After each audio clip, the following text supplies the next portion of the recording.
kita bertiga, tapi berhubung Arifin nggak bisa ikut, jadi nggak apa-apa kita berdua aja. Kita akan menyelesaikan tugas dari Pak Gus mewawancarai perilaku konsumen.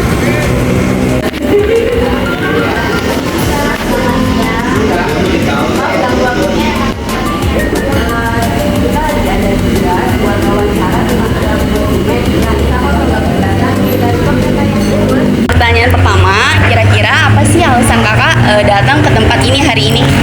Yang pertama alasannya pasti karena mau sarapan ya.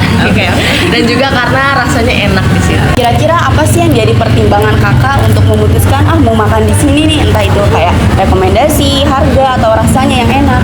Ya awalnya itu rekomendasi dari ya orang sekitar kan ya. Terus pas aku cobain juga rasanya ternyata enak, harganya juga oke, porsinya juga lumayan banyak.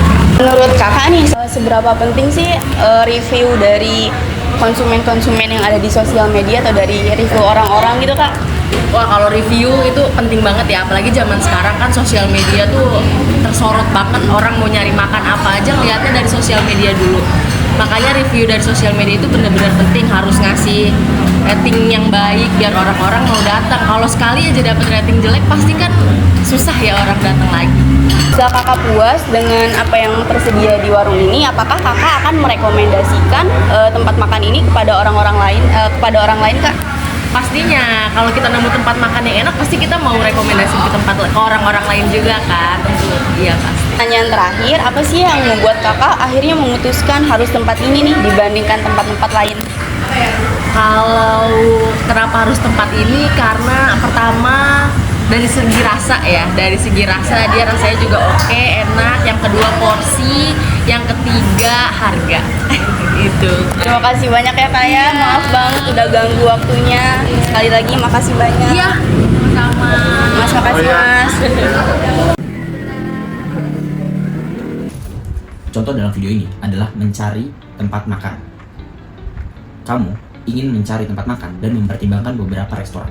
Problem recognition atau yang disebut dalam bahasa Indonesia pengenalan masalah adalah tahap awal dalam pemecahan masalah. Contoh dalam kehidupan sehari-hari. Yang pertama adalah kamu merasa lapar dan haus. Maka kamu mengenali bahwa tubuh kamu membutuhkan makanan dan minuman. Information search atau dalam bahasa Indonesianya pencarian masalah adalah tahap di mana seseorang menyadari bahwa ada masalah. Nah, pada tahap ini, individu mulai mencari pengetahuan atau informasi untuk membantu menyelesaikan masalah atau membuat keputusan yang lebih baik. Contohnya adalah memilih restoran. Setelah membandingkan beberapa pilihan, kamu akhirnya memilih makan di restoran X karena dekat, murah, dan tidak terlalu ramai.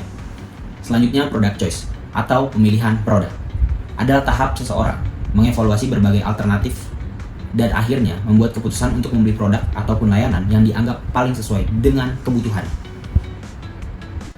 Post purchase evaluation atau dalam bahasa Indonesia disebut evaluasi pasca pembelian adalah tahap setelah konsumen membeli dan menggunakan produk ataupun layanan di mana mereka menilai apakah keputusan pembelian tersebut memuaskan atau tidak. Tujuan tahap ini untuk menilai apakah produk sesuai dengan harapan dan kebutuhan, dan hasil dari evaluasi ini bisa mempengaruhi beberapa hal. Yang pertama, kepuasan pelanggan. Yang kedua, loyalitas terhadap merek. Yang ketiga, keputusan untuk membeli kembali. Yang keempat, rekomendasi kepada orang lain atau sebaliknya. Oke, segitu aja dari kita. Terima kasih. Bye-bye.